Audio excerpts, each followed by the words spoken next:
pessoal! Hoje vamos conversar sobre um tema essencial na educação, o ensino fundamental. Você sabe o que ele é? Para quem ele se destina?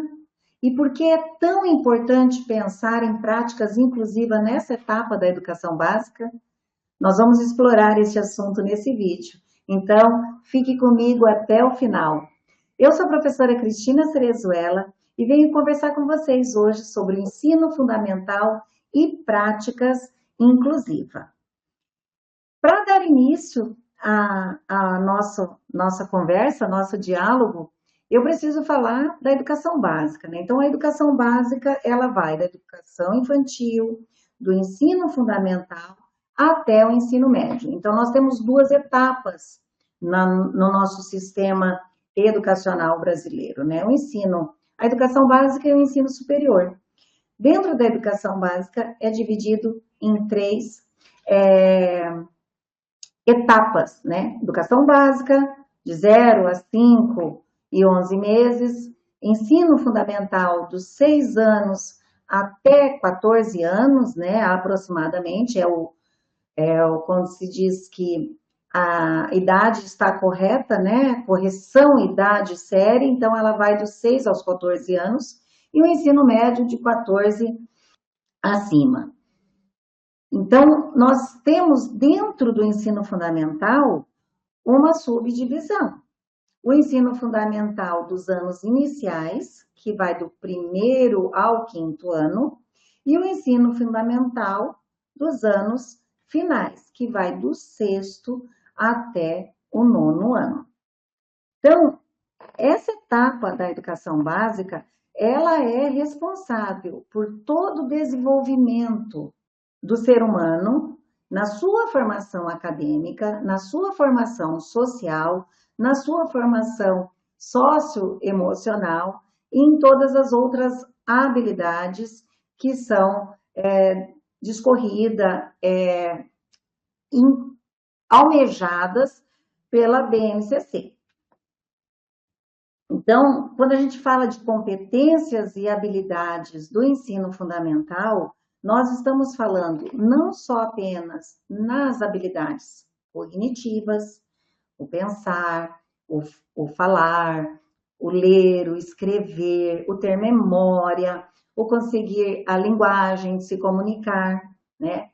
Quanto às habilidades socioemocionais, as habilidades de interação social e as habilidades motoras, psicomotoras. Então, quando a gente pensa nessa fase do desenvolvimento do ser humano, nós estamos falando não apenas no saber sistematizado, não apenas na leitura e na escrita, e sim em todas as outras habilidades para o desenvolvimento pleno desse indivíduo. De uma forma bem reduzida da gente pensar, né? Mas é necessário a gente ter esse entendimento que os anos iniciais, eles se preocupam com o desenvolvimento da leitura, da escrita e da área de cálculos, né? É o processo de alfabetização e o processo de numeracia que vai acontecer, e os anos finais, ele se preocupa com os saberes científicos mais aprofundados de cada área de conhecimento. Dentro dessas habilidades que envolve todo o desenvolvimento humano, nós precisamos mencionar, vou colocar aqui um pouquinho maior esse slide, vou me deixar aqui pequenininha para vocês poderem visualizar. Nós precisamos pensar nas 10 competências gerais que tem a BNCC. Quais são elas? O conhecimento, o pensamento científico, criativo e crítico, o repertório cultural, ter acesso às diversas formas de representação e manifestação cultural, dando ênfase também nos aspectos regionais, nos aspectos locais, a comunicação, a cultura digital, muito importante nos tempos atuais, né? Trabalho e projeto de vida, desenvolver essa competência Essas são as 10 competências gerais da BNCC para a educação básica.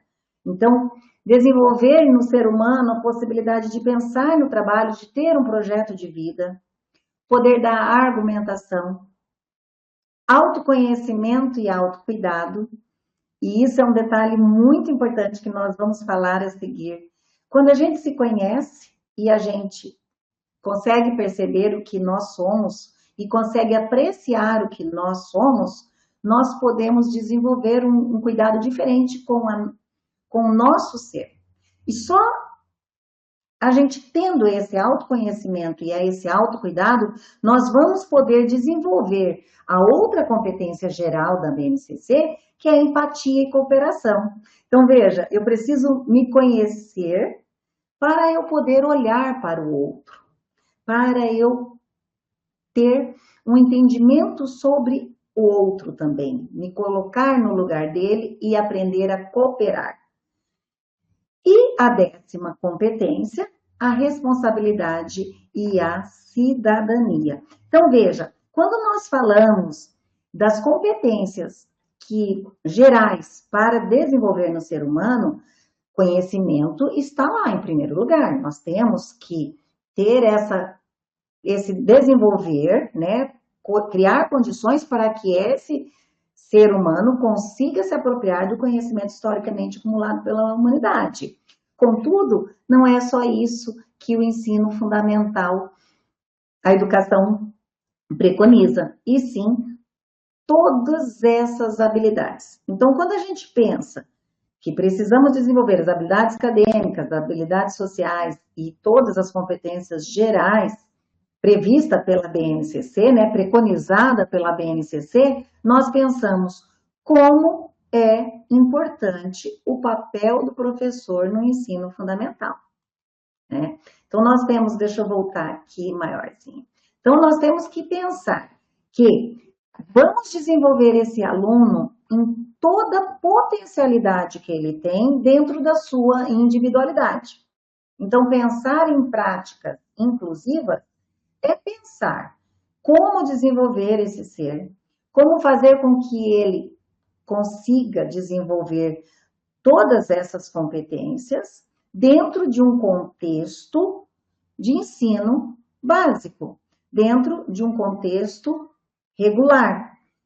Essa possibilidade de pensar na escolarização do aluno, público-alvo da educação especial, no contexto da educação básica. Então, a educação inclusiva, ela supera a fase segregadora da educação especial das escolas especializadas e abarca, acolhe e inclui o aluno da educação especial, público-alvo da educação inclusiva, dentro do contexto comum. Então, pensar em práticas inclusivas é pensar como atender esse aluno em sua singularidade dentro de um contexto que ele vá conseguir se desenvolver junto com os demais, pensando nas suas condições iniciais, né? Aí, quando a gente pensa nas condições iniciais,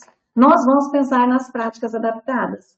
Então, é necessário que a gente conheça cada aluno para saber o que nós vamos adaptar. E eu trago essa imagem da minha aluna, que eu acompanho já faz, acho que 9 anos que eu estou com ela dentro desse processo, não, 9 não, 6, 4, 6 anos. Eu estou com ela 6 anos dentro do processo de escolarização da educação básica.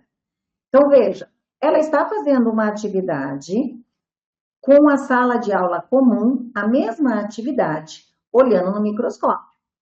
Contudo, o que eu vou solicitar dela, a adaptação que eu farei, será uma adaptação do que ela consegue observar. Então, talvez, se nós vamos estar lá observando uma célula e as mitocôndrias e as organelas menores, eu vou estar trabalhando com ela o que é célula, o que ela vê, se mexe, se não se mexe, qual é o tamanho, qual é a forma, se ela consegue descrever os atributos, e assim vai.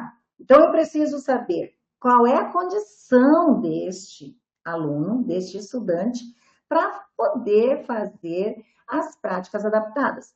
Se não houver adaptação, não vai haver inclusão. Se eu não adaptar, flexibilizar, moldar essa atividade para atender a condição inicial do meu aluno e para que ele possa avançar, eu não vou estar falando de inclusão. Então, quando a gente pensa em a importância do professor especializado, né, estudado na educação especial para que essas adaptações aconteçam, para que ele consiga olhar o aluno em sua plenitude e saber como que vai avançar com ele. E aí a gente pensa, para encerrar essa nossa conversa, a inclusão é para a vida, né? Nós precisamos pensar o que esse saber vai contribuir para o desenvolvimento pleno do estudante. Quais são as áreas de desenvolvimento que eu preciso privilegiar para que ele consiga ter autonomia, para que ele consiga ter responsabilidade, para que se desenvolva a cidadania desse ser? Porque a inclusão é para a vida, assim como o ensino fundamental. Ele forma, não apenas, não é a formação de um aluno, e sim a formação de um cidadão, né? Formação para a cidadania, para o seu desenvolvimento. São reflexões para a gente pensar na importância do papel do professor dentro do ensino fundamental. Um forte abraço e até logo!